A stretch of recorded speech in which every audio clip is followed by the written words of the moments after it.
नमस्कार मित्रों, राधे राधे। आइए आगे की कथा का आनंद लें। माघ मास महात्म अध्याय तृतीय, उसका श्रवण करेंगे और उसका आनंद लेंगे। श्री हरि विष्णु को पूजा पाठ आदि से ज्यादा माघ मास स्नान, दान पुण्य आदि विशेष रूप से प्रिय है। तो मनुष्य को पूजा पाठ के साथ माघ मास स्नान का आनंद लेना चाहिए। वो हरि को अधिक प्रिय है। आइए आगे की कथा का श्रवण करें और आप आनंद लीजिए उसका। श्री गणेश जी महाराज का वंदन करते हुए और गुरुदेव को प्रणाम करते हुए आगे की कथा श्रवण करें। गुरु वशिष्ठ जी से मणिकूट पर्वत की शोभा सुनकर राजा दिलीप कहने लगे, हे गुरुदेव, ये पर्वत कितना ऊंचा और कितना लंबा चौड़ा है। तब गुरु वशिष्ठ जी कहने लगे, हे राजन, ये मणिकूट पर्वत 36 योजन ऊंचा, ऊपर चोटी में 10 योजन चौड़ा और नीचे 16 योजन चौड़ा है।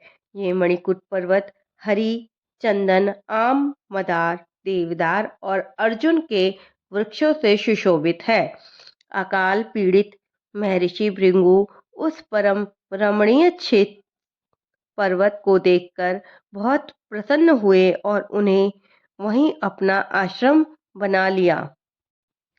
इस पर्वत की कंदराओं, वनों और उपवनों में रहते हुए सदाचारी भृंगु जी ने दीर्घ काल तक भारी तपस्या की। एक समय जब महर्षि भृंगु अपने आश्रम में निवास कर रहे थे, तब उनके पास विद्याधर अपनी पत्नी के साथ आया। वो पर्वत के ऊपर ही निवास करता था और वहीं से नीचे उतरकर उनके आश्रम में उनकी शरण में आया था। वे दोनों बहुत दुखी थे। दोनों ने ऋषि भृंगु को प्रणाम किया और शांत खड़े हो गए। दोनों बहुत दुखी दिख रहे थे।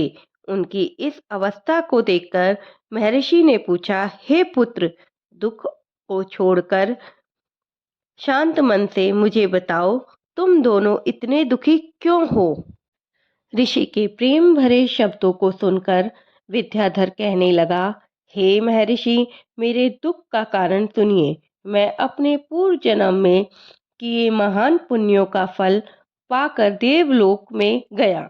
वहां मुझसे देवताओं का शरीर, दिव्य नारी का सुख और दिव्य भोगों का अनुभव मिला, पर मेरा मुख व्याघ्र जैसा है। ना जाने ये किस दुष्कर्म का फल है। मेरे दुख और अशांति का यही कारण है। ना जाने ये किस पाप का फल है। मेरा चित्त भी व्याकुलता का दूसरा कारण भी सुनिए। ये मेरी कल्याणमयी पत्नी, अति रूपवती, मीठा वचन बोलने वाली, नाचने और गाने की कला में अति प्रवीण, शुद्ध चित्त वाली है। सातों सुरों वाली, वीणा बजाने वाली, जिसने अपने कंठ से गाकर नारद जी को प्रसन्न किया।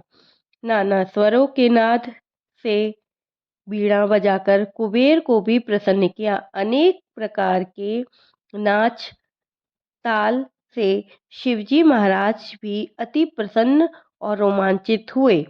शील, उदारता, रूप तथा यौवन में स्वर्ग की कोई अप्सरा भी इस जैसी नहीं है। कहाँ ऐसी चंद्रमुखी स्त्री और कहाँ मैं व्याघ्र मुख वाला, यही चिंता सदैव मेरे हृदय को जलाती है।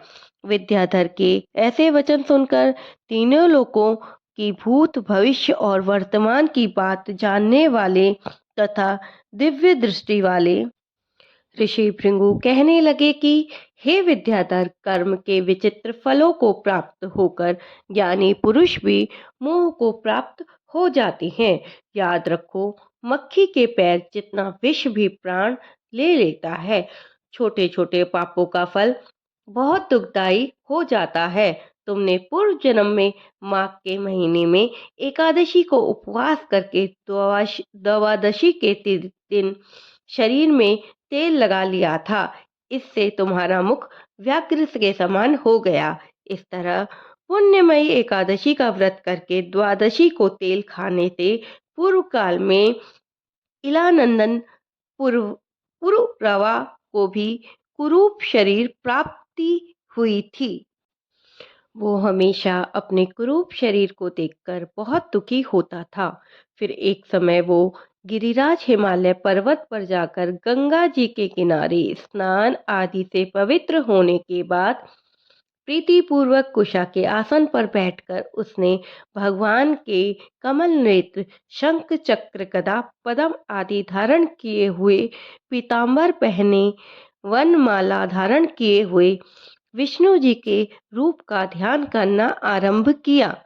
राजा पुरुरवा ने 3 मास तक निराहार रहकर भगवान का चिंतन किया।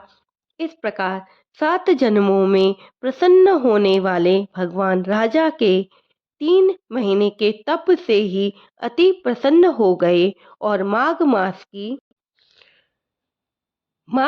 की शुक्ल पक्ष की द्वादशी तिथि को भगवान ने स्वयं प्रकट होकर उसे प्रत्यक्ष दर्शन दिए।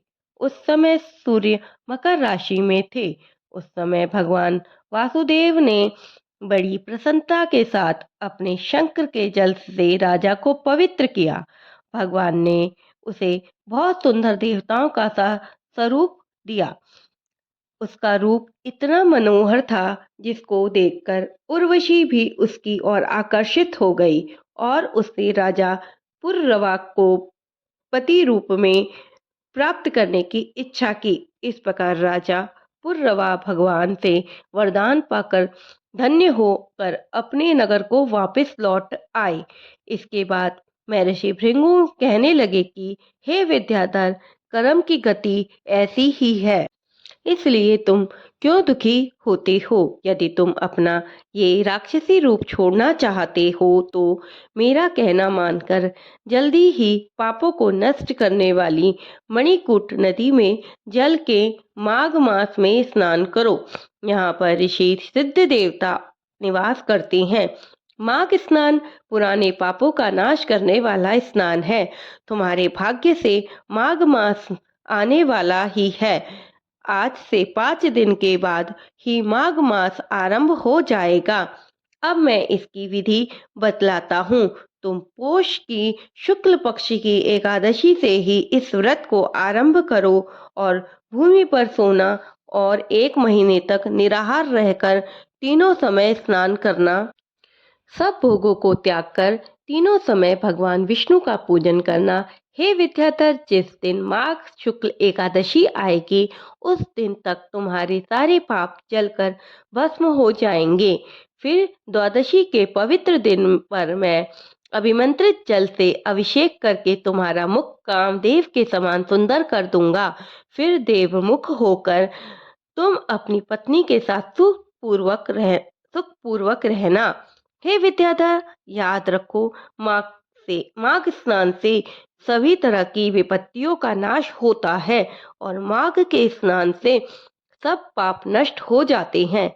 माघ सब व्रतों से बढ़कर है तथा ये सब प्रकार के दानों का फल प्रदान करने वाला है। पुष्कर, कुरुक्षेत्र, प्रयाग तथा गंगा सागर संगम आदि प्रदेशों में 10 वर्षों तक शौच, संतोष आदि नियमों का पालन करने से जो फल प्राप्त होता है वो माघ के महीने में 3 दिनों तक प्रातः स्नान करने से ही मिल जाता है।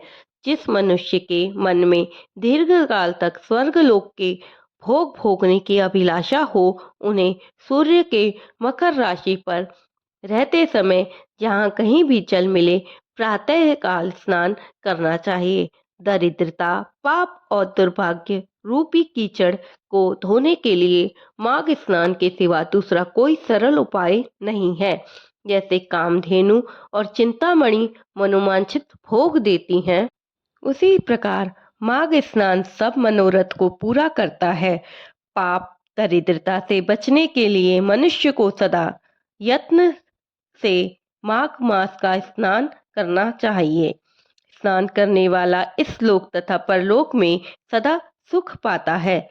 भृगु जी के ये वचन सुनकर विद्याधर उसी आश्रम पर ठहर गया और माघ मास में भृगु जी के साथ ही उसने विधि पूर्वक मणिकूट नदी में पत्नी सहित स्नान किया। महर्षि भृगु जी की कृपा से विद्याधर ने अपना मनोरथ प्राप्त कर लिया।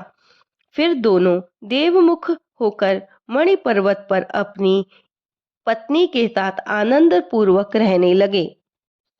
भृगु जी भी नियम की समाप्ति पर शिष्यों सहित इवा नदी के तट पर आ गए। वशिष्ठ जी कहते हैं कि हे राजा दिलीप, मैं ऋषि भृगु जी के द्वारा विद्याधर के प्रति कहा हुआ ये माघ मास महात्म संपूर्ण भुवन का सार है। जो प्रतिदिन इस माघ महात्म का श्रवण करता है वो देवता की भांति समस्त सुंदर भोगों को प्राप्त कर लेता है। माघ मास महत्तम अध्याय तृतीय समाप्तम। कल माघ मास महत्तम के अध्याय 4 में आगे की कथा का श्रवण करेंगे और आनंद लेंगे। जय श्री कृष्णा मित्रों, राधे राधे। अगर आपको कथा पसंद आई है तो आगे लाइक करें, शेयर करें, सब्सक्राइब करें, इससे और भी इस कथा का आनंद ले सकें। जय श्री कृष्णा मित्रों, राधे राधे।